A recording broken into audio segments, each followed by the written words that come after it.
विचलित किया जब मदन शंभु का, देख गुस्ताखी उसको भस्म कर दिया। विधवा हो के सती के शरण गए रति,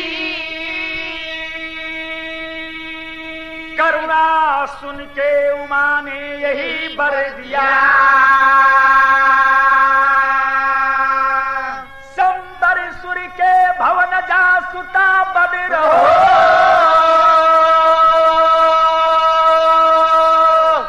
तेरा साजन वही एक दिन मिल जाएगा।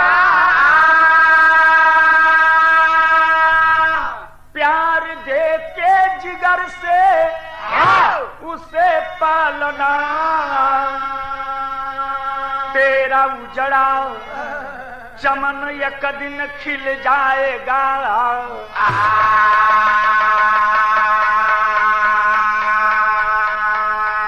मेरे विरहा प्रेमियों, भूमिका का मतलब रहा कि जब शंकर भगवान को कामदेव परेशान कर दिया तो कामदेव को शंकर भगवान भस्म कर दिए, और जब कामदेव भस्म हो गया तो कामदेव की पत्नी रति मां गिरिजा के पास जाती है, अपनी करुण गुहार सुनाई।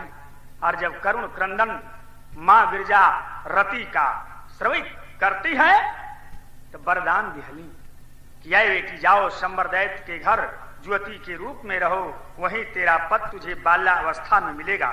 अरे वो के पाल के पोस के अपने काम के योग्य बना लिया। ये बात के मान के रति जौनबा शंबरदैत्य के घर ज्योति के रूप में निवास कर रही है, लेकिन ओकरे पहले फिल्म साजन से तर्क आई।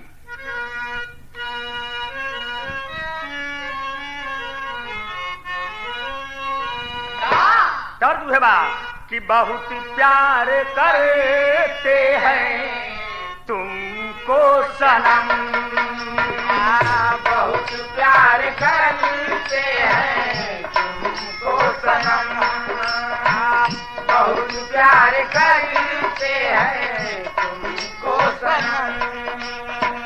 कसम चाहे ले लो, कसम चाहे ले लो, खुदा की कसम बहुत प्यार करते हैं तुमको सनम, बहुत प्यार करते हैं तुमको सनम। लेकिन गाने के अंदर भाव मिलेगा, बड़ा ऊंचा भाव है कि चांद बीनु नालानी, चांद बीनु नालानी खिले ना कभी। हाय हाय चांद बीनु नालानी खिले ना कभी। हाय हाय हाय चांद बीनु नालानी खिले ना कभी। हाय हाय हाय सजन बीनु सजानी, सजन बीनु सजानी जिए ना कभी। चांद बीनु नालानी खिले ना कभी। हाय हाय हाय चांद बीनु नालानी जिए ना कभी। हाय हाय हाय सजन बीनु सजानी, सजन बीनु सजानी जिए ना कभी। चांद बीनु नालानी जिए ना कभी। हाय हाय हाय चांद बीनु नालानी जिए ना कभी। हाय हाय हाय रति कैसे शंबरदैत्य के घर ज्योति के रूप में पिया मिलन की आस सजोए बैठी है।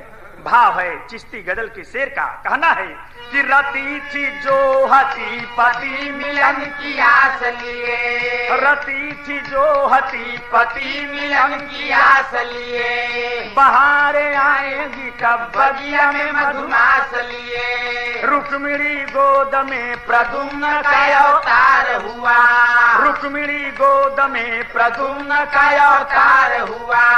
बधाई बजन लगी द्वारिका गुलजार हुआ, बधाई बजन लगी द्वारिका गुलजार हुआ। बधाई बजन लगी द्वारिका गुलजार हुआ। मेरे दोस्तों, इधर प्रद्युम्न के जन्म लेते ही द्वारिकापुरी में बधावर बज रही है और उधर नारद मुनि बीड़ा टुनकावत पहुंच गए संबर दैत्य के घरे। आप जानते बाटा कि नारद ओ समय बेतार का तार और बे टेलीफोन का टेलीफोन रहना है। उनका कामे रहल कि यहाँ का झगड़ा वहाँ, वहाँ का झगड़ा यहाँ लगावल। यहाँ तक कहल गरबा नारद के विषय में कि जहिया अगर दू जानी के बीच में झगड़ा ना लगा पावे तो एक ठे हड्डी फेंक दे, दू कुकुरन के लड़ाई दे। संबर दैत्य के यहाँ नारद मुनि पहुंच के कैले का कि आए संबर दैत्य, तू निश्चिंत सोया है, तेरा दुश्मन कन्हैया के घर अवतार ले लिया। ये तनी बात जब संबर दैत्य सुन ले तो प्रार्थना कैले कि मुनिराज हमको करना क्या चाहिए, संबर दैत्य को उपाय बताए। नारद मुनि और संबर दैत्य किया तो क्या किया। पवन का वेश धर संबर द्वारिका में तुरंत आया, रुक्मिणी गोद में पैदा सुअन, सौरी बीच में पाया।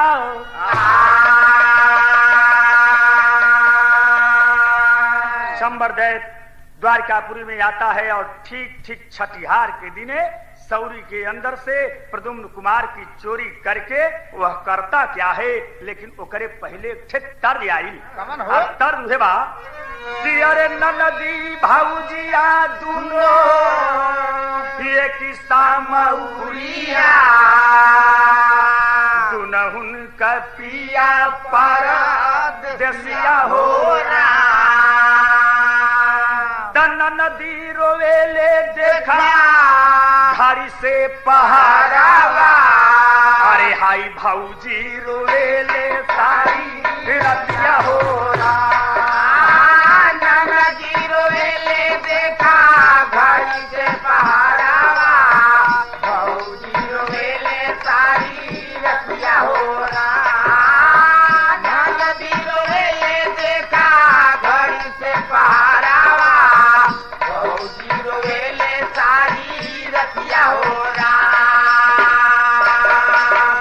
यही तर्जिया के आजकल गवैया जरा सा उठाए के गिराई देत बाटे, कैसे जरा सा सुहराय के कहले जात बाटे कि अरे अंगने में फूले फूला गे नवाए नाना दो, आंगने में फूले फूला गे नवाए नाना दो, बाजले बधाइया दुआरे पे, आंगने में फूले फूला गे नवाए नाना दो, बाजले बधाइया दुआरे पे, आंगने में फूले फूला गे नवाए नाना दो, बाजले बधाइया दुआरे पे। लेकिन प्रद्युम्न की चोरी करने के बाद संबर दैत्य क्या किया कि अरे चोरी चोरी लाला ना काई के हरानावा, फेंक दिया सिंधु के माँ झरवा हो चोरी चोरी लाला ना काई के हरानावा, फेंक दिया सिंधु के माँ झरवा हो चोरी चोरी लाला ना काई के हरानावा, फेंक दिया सिंधु के माँ झरवा हो उधर को हराम माचा द्वारिका नगरिया, इधर सुत को लील गई पानी में मछारिया, इधर सुत को लील गई पानी में मछारिया, इधर सुत को लील गई पानी में मछारिया। ओहर द्वारिकापुरी में कोहराम छा गयल और यहर जब संबर दैत्य प्रद्युम्न कुमार को समुद्र के अंदर फेंका तो के मछली एक ठे घोट गई और मछरिया घोट गई तो मछरिया का भयल कि मछली को पकड़ाए को, अरे मछली को पकड़ाए को माझी ते ही छाना, संबर सुर को दिया ऊपर हरवा हो मछली को मछुआरा पकड़ करके संबर दैत्य के घर पहुंचा दिया। उपहार स्वरूप जब संबर दैत्य के घर मछली पहुंची तो उस मछली का क्या किया गया कि चीरी गई मीन निकला पेट से गदेला।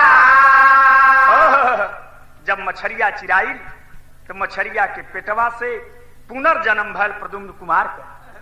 और जब प्रद्युम्न कुमार मछली के पेट से पुनः जन्मला तब रति जौन जुवती के रूप में संबर दैत्य के घरे निवास करत रहल। संबर दैत्य के बोलौल और कहला का कि चीरी गाई मीन निकला पेट से गदेला, रति को बुला के सबर कहे तवनी बेला, रति को बुला के संबर कहे तवनी बेला, रति को बुला के संबर कहे तवनी बेला।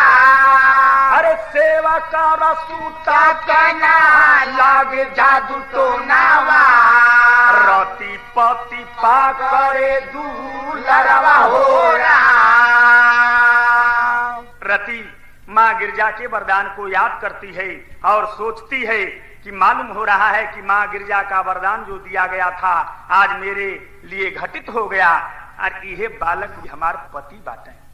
इतनी मान के कैलस का पलहरावे लगल, खिलावे लगल, लेकिन कैसे जरा सा टेरी का भाव आ गया।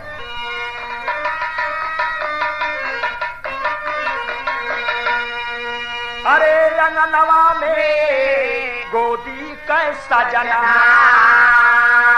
अरे अंगनवा में गोदी कैसा जना, तयंगुरी पकड़ पढ़ावे देख के घूना घूनवा अंगनवा में गोदी का, पकड़ पढ़ावे देख के घूना घूनवा अंगनवा में गोदी का, पकड़ पढ़ावे देख के घूना घूनवा अंगनवा में गोदी का, पकड़ पढ़ावे देख के घूना घूनवा अंगनवा में गोदी का बजना।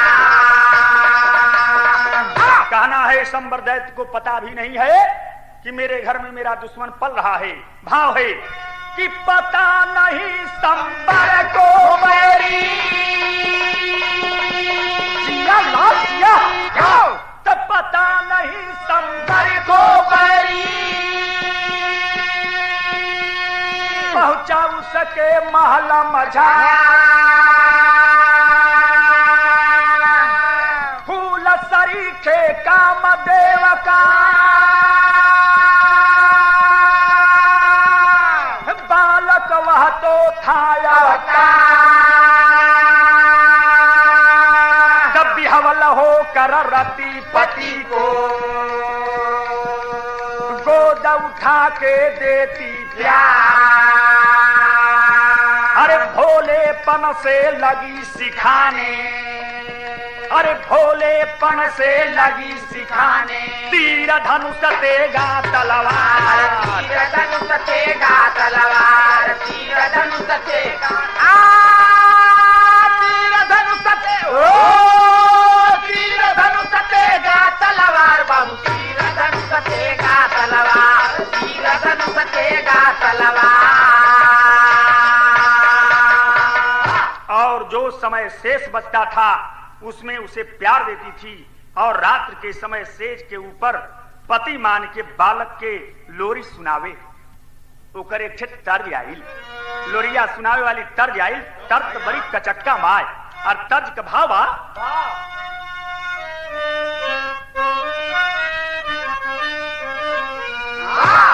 अरे चादर बिछी है बलमा, चादर बिछी है बलमा, चादनिया चादर बिछी है बलमा, नीक लगे चैन सोए रहना, नीक लगे चैन सोए,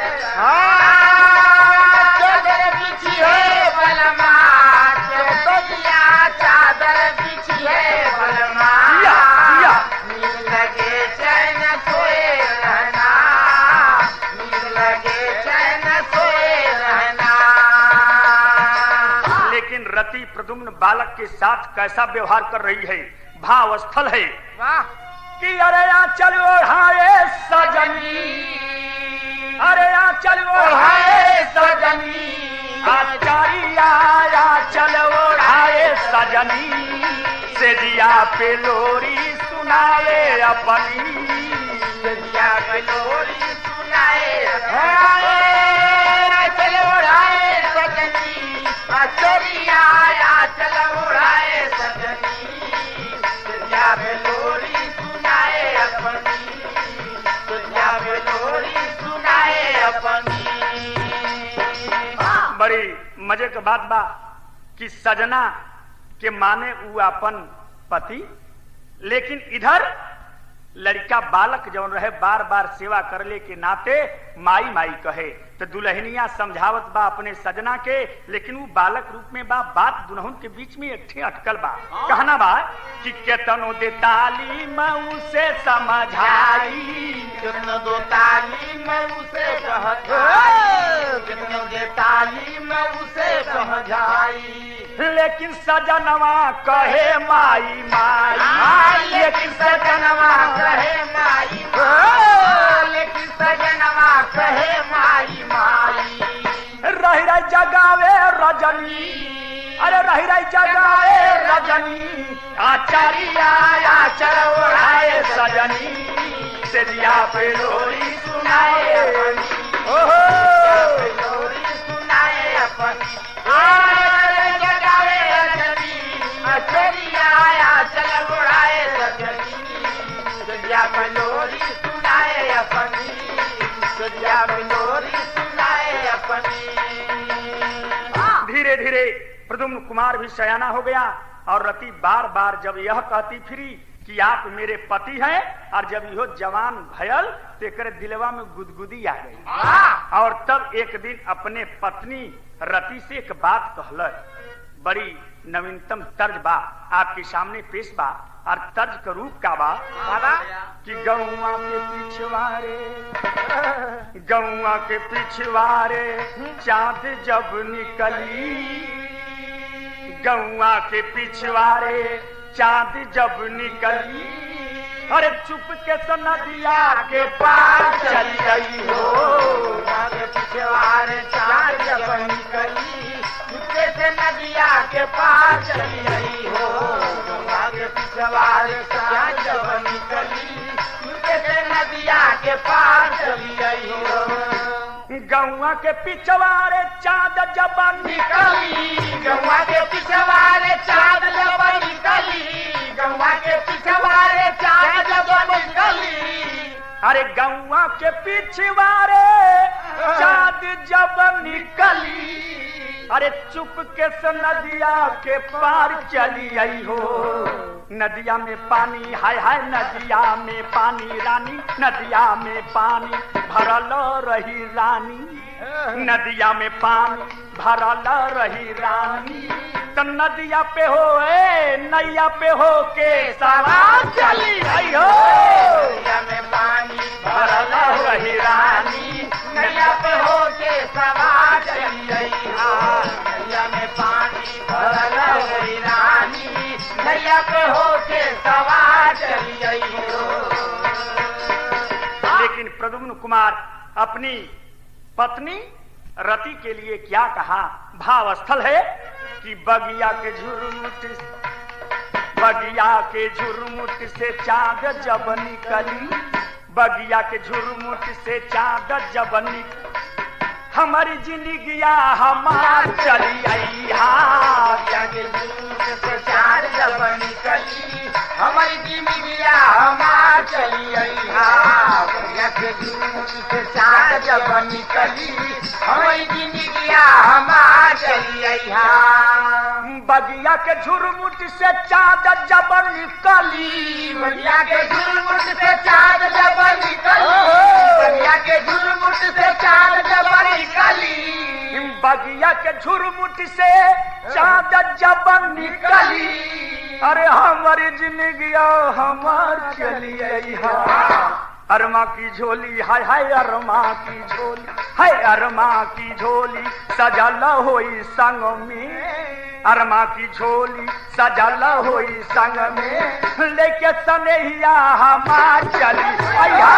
अरमा की झोली सजल होई संग में, लेके सनेहिया हमार चली आई हा, अरमा की झोली सजल होई संग में, लेके सनेहिया हमार चली आई हा।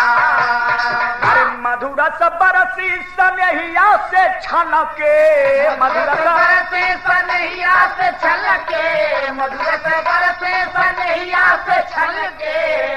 अरे खुश होई जिंदगी, अरे खुश होई जिंदगी प्रीतिया में सनके, होई जिंदगी प्रीतिया में सनके, खुश होई जिंदगी प्रीतिया में सनके। अरे सीधा अंगनवा है, सीधा अंगनवा में चांद जब उतरी, सीधा अंगनवा में चांद जब उतरी, कठवा कपुतरी हमार चली जया। अंगनवा में चांद जब उतरी, कठवा कपुतरी हमार चली जया। अंगनवा में चांद जब उतरी, कठवा कपुतरी हमार चली जया। रति जवान थी ही, और जब अपने पति की ऐसी इच्छा जान गई है तो दोनों आपस में प्रेम प्रसंग की बातें आगे बढ़ाते हैं और दोनों जवानी के उमंग में कर क्या बैठे। लेकिन एक बड़ी कचक्का तर्ज आई जो हमारे पार्टी का देन बा 92 का नई तर्ज बा। वाह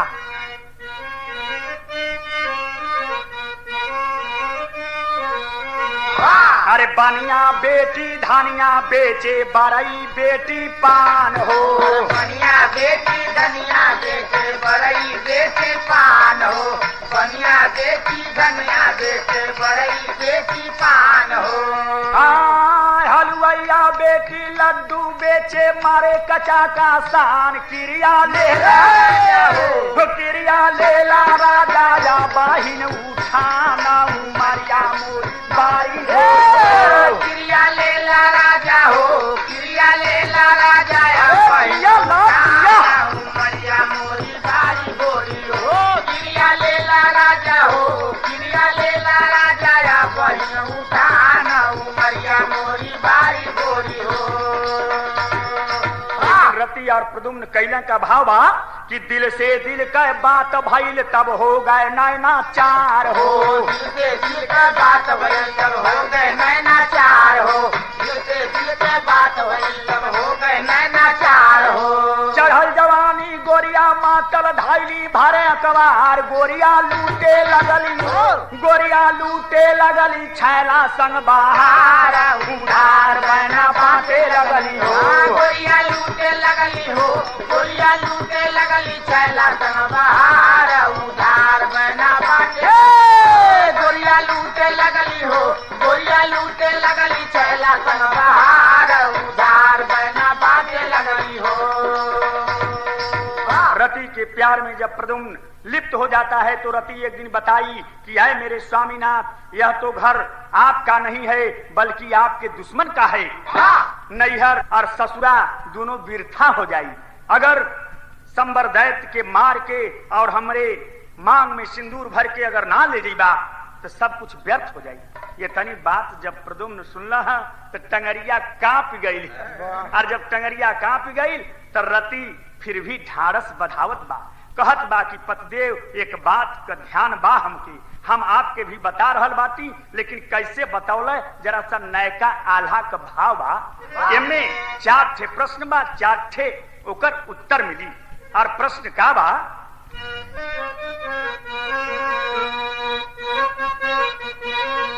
कहना बा कि अरे कावन रे चिड़ैया बिना दाया नवा कैसी रे जाई, कावन रे चिड़ैया बिना दाया नवा गौरी हो जाई। कावना ही नदिया जाला बढ़े ना सुखाया, कावना ही नदिया जाला बढ़े ना सुखाया। कावन रंग बजमा पारा देशवा में छा हो गई, कावन रंग बजमा पारा देशवा में छा हो गई। कावना तिरियावा से पे कुम्हिलाया हो। इतना तो प्रश्न है, इसका जवाब क्या रहा कि अरे प्राण हो चिड़ैया बिन दाया नवा कैसी हो जाई। प्राण हो चिड़ैया बिन दाया नवा गौरी हो जाई। नाना नाना नदिया जाला बढ़े बहे ना सुखाया नया नाना नदिया जला बहे ना सुखाया लाखन रंग बाजा पारा देशवा में छा हो गई लाखन रंग बजवा पारा देशवा में छा हो गई चंपा तिरिया से जिया पे कुम्हिला हो। लेकिन रति अपने पति प्रद्युम्न के क्या बतौल भावा कि कैसे झूठा होई है गिरजा माँ का बारा जानाए सजना कैसे झूठा हुई है गिरजा माँ का बारा जानाए सजना पाती को धीरा जावा बाधावे बहुनारा पाती को धीरा जावा बाधावे बहुनारा यही से सिखवली हम ताए तू है धानु बनाए सजना यही से सिखवली हम ताए तू है धानु बनाए सजना संबर सूर्य के मारी के राखा लजिया हो हमारा प्रेमियों शंबर दैत इतनी बात जब दोनों आपस में राय मसीरा ही कर रहे थे जान गया और जब जान जाता है तो आंगन के बीच में ही प्रद्युम्न कुमार को घेर लेता है लश्कर लेकर के और प्रद्युम्न कुमार जब घेर जाता है तो मां गिरिजा की पुकार रति करती है और रति का सत दाहिनी भुजा पर और मां गिरिजा का सत बाईं भुजा पर विराजित होता है।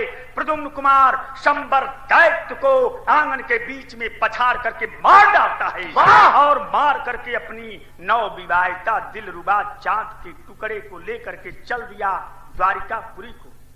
कैसे चला जरा सब भाव आ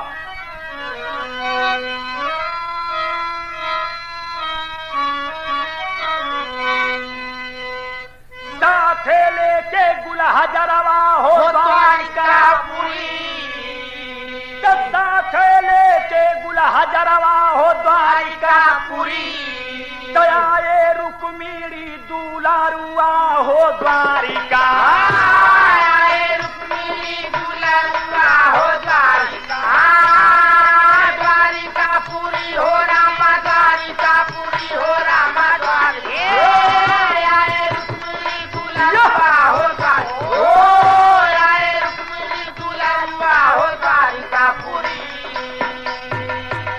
मोहन का हम सकल कुंवर था मोहन का हम सकल कुंवर था भैली शंका भाई अरे पुरजन सोचे फंसा के दुल्ही लाए मदन मुरारी हो तो नारी छोड़े गुला छरवा हो द्वारिकापुरी।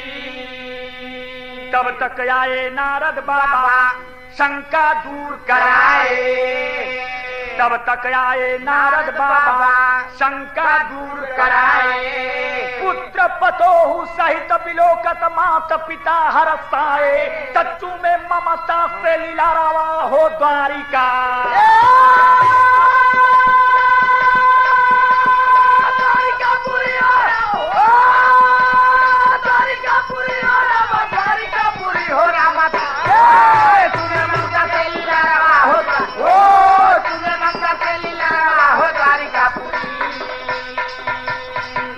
द्वारिकापुरी में प्रद्युम्न को पाने के बाद पूरे द्वारिकापुरी के लोग नर नारी जितने थे सभी लोग प्रसन्नचित्त होते हैं और बहारें फूल बरसाती हैं। साथ ही साथ अंतिम में होता क्या है कि स्वामी गुरु बिहारी रमन गए स्वर्ग के धाम। अरे कभी पुंगव कभी श्याम नारायण भजते सीताराम हो अंगनवा में गोदी कै सजना अरे अंगनवा में गोदी कै सजना त्यागी हीरा लाल का कांधा रखी वा नवा अंगनवा में गोदी